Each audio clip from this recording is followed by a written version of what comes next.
was at this moment that I knew I messed up. Hey guys, Aaron from Homestead, New Hampshire. How is everybody today? You probably saw at the beginning of the video me messing up pretty good with the mill. So it turns out that when I made my first cut, I didn't notice that there was an old, like, I don't know, old metal screw or bracket embedded into the top of the wood. And as I was going through the wood, everything was going great. And then all of a sudden I heard this, and you could hear the sound in the video, I think, as well, like the zzz, and it sounded completely different than the wood cutting. And apparently there was a screw in the log that I didn't see. So everything is a learning experience, right? I'm not a professional by any means. After talking to some friends of mine that have done this before, they're like, you should get one of those metal detectors, you know, to scan the top of the wood, scan the logs as well, just to make sure that there's no metal in them. So what I'm doing now is I'm changing this blade out, and I'm going to get ready to mill another round of pine. So I loaded this up this morning, set it on the base. So I'm just going through the motions of you know, changing the blade out right now so that we can do some milling. So I'm going to show you how to change a blade on a MechMax SM32, and then how to align everything properly. So when you get your mill, you're going to want to open up the gates here, the safety gates, and you're going to see, you know, this setup inside. To remove the blade from the SM32, what you need to do is you need to remove two bolts from this this safety guide for the blade itself, and this is what adjusts the width between the blade guides. So this adjusts the width of what you can cut on the mill. So, you know, if you're milling something shorter in diameter, you push this in and tighten it down, and you move it out to do something larger. So what I'm doing right now is I'm removing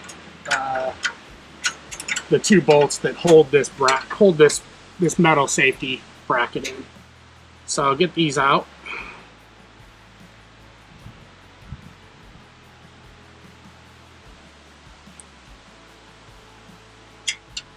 Perfect. So then I'm just going to pull this out of here. It does get a little dirty, so, you know, when you're doing a blade change, you can clean stuff out. I'm still trying to dial in the water lubrication, so I think in that last one I had too much water going. But anyway, let's put these down and let's keep going here. So you've got this guide here. You want to kind of move this out of the way, like so.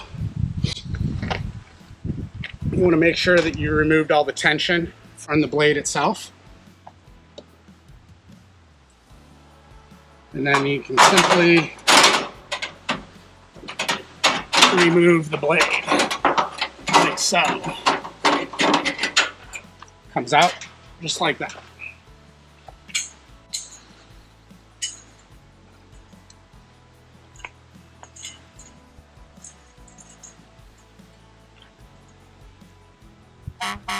So I'll put this aside. It's pretty worn. I don't know that we'll be able to reuse that one or sharpen it. That one's toast.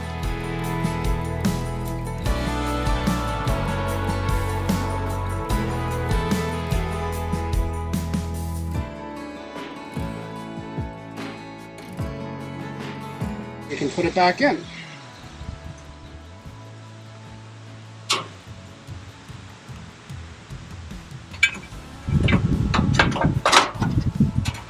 You just get it started in here and then kind of go to the other side here and excuse me. A lot of pollen in the air. So get this one on in here, fit it into the guide.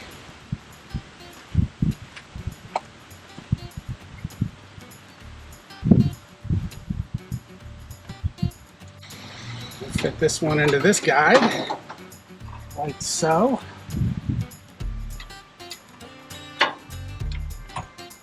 So it does take a little finagling, but I mean, relatively overall, it's easy.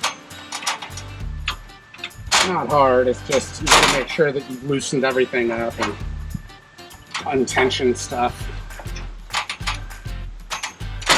I need to loosen this up a little bit more. There we go. Okay.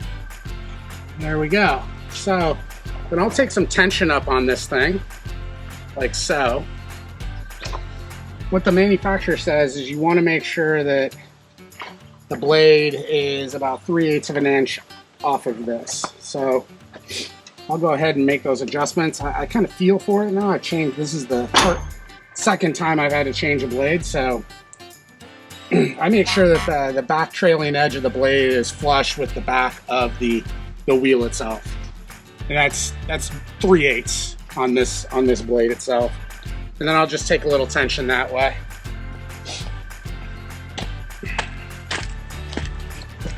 And we'll do the same thing over here.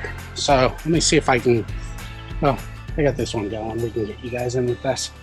So again, the blade, I make sure it's, you know, flush with the back of the wheel.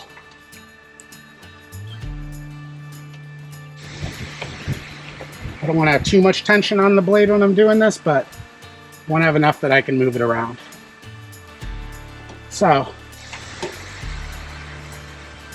that looks good. We'll make sure we're in these things right, which looks like we are. Okay, got that done. We're gonna just leave it as is for now. I'm gonna take a little bit of tension on it just to hold it in place.